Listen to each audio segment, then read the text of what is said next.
Hi everybody, Jeff Garage Maker Guy here, and this video is for my brother who is receiving the PC that I built up for our virtual pinball machines.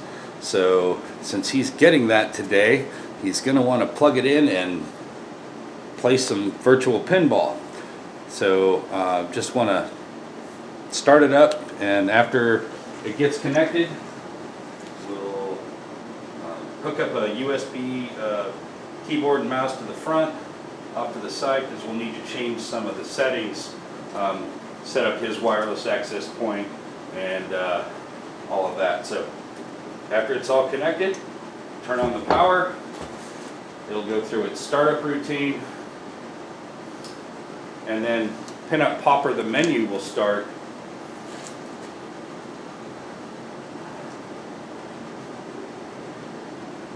Takes a little bit to do its auto login and all that happy crap, but eventually we will get to the menu system.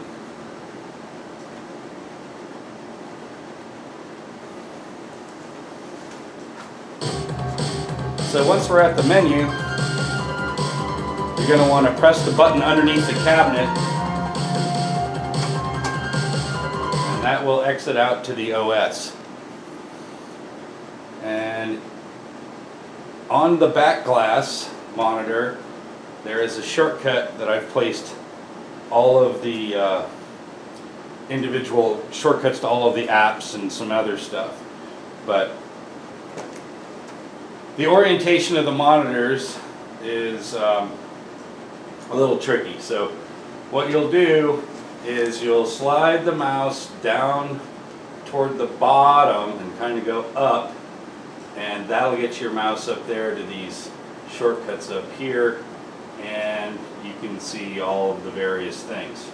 However, for this first step, we need to set up your wireless access point. So we're going to go back down to the system tray and go to the little network icon and pick your access point and get that set up.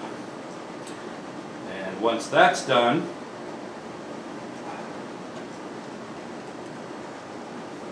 you can probably going to want to go in and set up Steam so it starts with Windows. That isn't required right now, since the only thing we need Steam for is the Pinball FX3, and that doesn't like the I/O controller that's built into the cabinet. Because Pinball FX3, you can either use a keyboard, which is great, or you can only use an Xbox type controller or gamepad, which doesn't work with the mapping, and you can't map the buttons.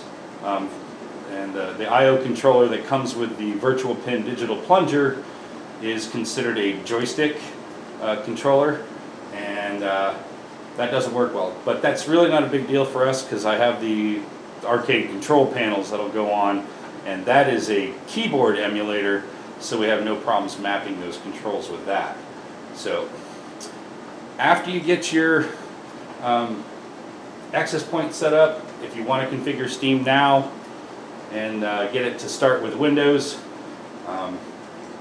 that might be helpful, but not necessary for right now. So after you get that all done, you can just turn it off. Just press the button again, and it'll shut down gracefully. Now, something to note about the outlet strip. We have a smart outlet strip in here where it senses when the computer is turned on, and then it powers everything else up. The power supply that runs the dot matrix display, that runs all the lights in all of the controls, that powers the amplifier that's in there, that powers the I/O controller in there, and it powers the arcade control panel when it is connected. If you turn this off and turn it right back on again, sometimes it doesn't want to start everything. So just give it, a minute or two before you restart the machine, and all should be right with the world. So again, we wait. Some things I've noticed that the lights in these, sometimes they don't come on. It's probably just the light bulb socket, and we can muck around with that later. Right now we just want to play some games. And once the pinup menu is displayed, the left and right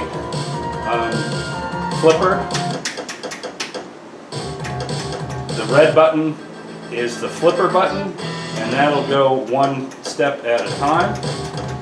And the white button, which is the left and right MagnaSave, that does a page at a time. But for now, what you're going to want to do is go to Visual Pinball X. And once you have that highlighted, press the green button. Then you'll have all of the VPX tables that are in there, and you can do left and right. Pick one that you want. Highly recommend checking out Harry Potter, but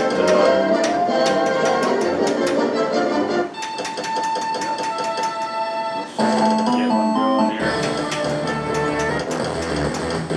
Pirates of the Caribbean is a good one. Go ahead and press the green button again to start it. I've seen worse crews, I think. It'll do a little loading thing, and then it will start the game. Now, some of the tables are set to free play, which means you just have to press the start button. Others are set up just like the real machines, and they need a coin input. This one currently has credits on it, but if you need to add a coin, once you've got the table loaded, the green button becomes your coin button.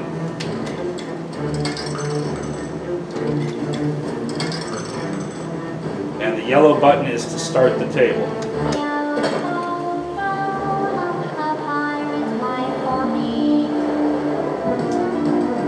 And until I dial in the digital plunger, it's currently disabled, so this will not do anything right now. All you do is press and hold this, and you're ready to play.